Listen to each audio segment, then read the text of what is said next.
Hello guys, welcome back to my channel GK Baba. ఈరోజు మనం 13 June shift 3 questions discuss చేద్దాం. Okay, let start. In which language did Balgangadhar Tilak publish Maratha newspaper? Okay, Maratha newspaper Balgangadhar Tilak ఏ లాంగ్వేజ్లో publish చేసిండ్రు అంటే గుర్తుపెట్టుకోండి, English లాంగ్వేజ్లో మరాఠా న్యూస్ పేపర్ పబ్లిష్ చేసిండ్రు. కేసరి న్యూస్ పేపర్ ఏమో మరాఠీ లాంగ్వేజ్లో పబ్లిష్ చేసిండ్రు. సో ఈ రెండు న్యూస్ పేపర్స్ చాలా ఇంపార్టెంట్. ఇంగ్లీష్ లాంగ్వేజ్లో పబ్లిష్ చేసిన న్యూస్ పేపర్ ఏది? మరాఠా. కేసరి న్యూస్ పేపర్ ఏమో మరాఠీ లాంగ్వేజ్లో పబ్లిష్ చేసిండ్రు. సో రెండు ఇంపార్టెంట్. సో నెక్స్ట్ ర్యాంక్ ఎంత అంటే గుర్తుపెట్టుకోండి, 96 ఇండియాది rank as per corruption perception index. Okay, out of 180 countries India rank ఏమో 96. 2023లో ఎంత ఉండే ఇండియా ర్యాంక్ అంటే 93 ఉండే, ఇప్పుడు 96 ఉంది కరప్షన్ పర్సెప్షన్ ఇండెక్స్ 2024లో. Okay, next. Who was the successor of Chandragupta Maurya who ruled from 298 BC to 273 BC? Okay, ఏ చంద్రగుప్త మౌర్య వారసుడు 298 BC టు 273 BC మధ్యలో రూల్ చేసిండ్రు అంటే గుర్తుపెట్టుకోండి, అందరికీ తెలుసుగా, Bindusara ruled Mauryan empire from 298 BC to 273 BC. Okay, ఎవరంటే Bindusara. Okay, next question. Who is the current chairman of national human rights commission? NHRC national human rights commission chairman ఎవరు?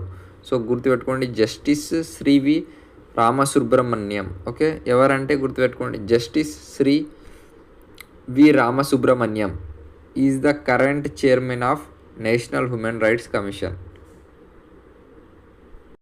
Okay, next. Ctrl+H shortcut key ఎందుకు use అవుతుందని అడిగిండు. So మనం computer shortcut keys గురించి అంతా ఒక detail video చేసిన. So Ctrl+A నుంచి Ctrl+Z వరకు అంతా డీటెయిల్గా వీడియో చేసినాం. సో మనం Ctrl+H కూడా డిస్కస్ చేసినాం. సో అదే క్వశ్చన్ వచ్చింది.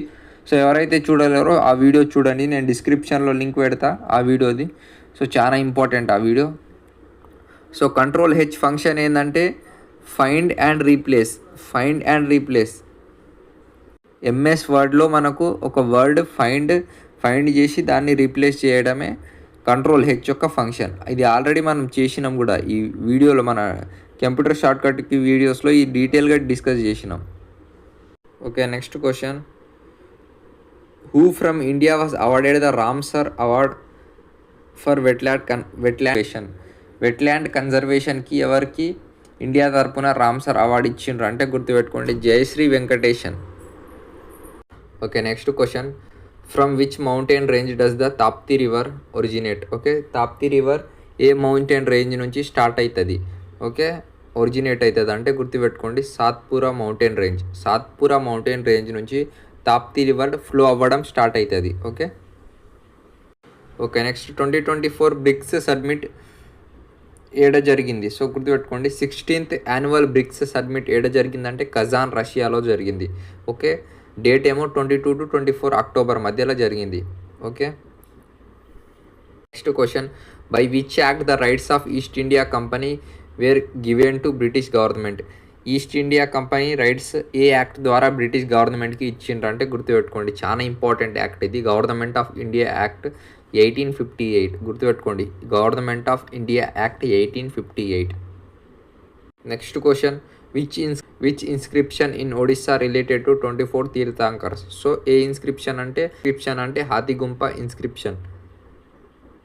ఓకే, సో ఇవి కొన్ని ఈరోజు అడిగిన questions. Okay, like, share and subscribe. Keep watching GK Baba.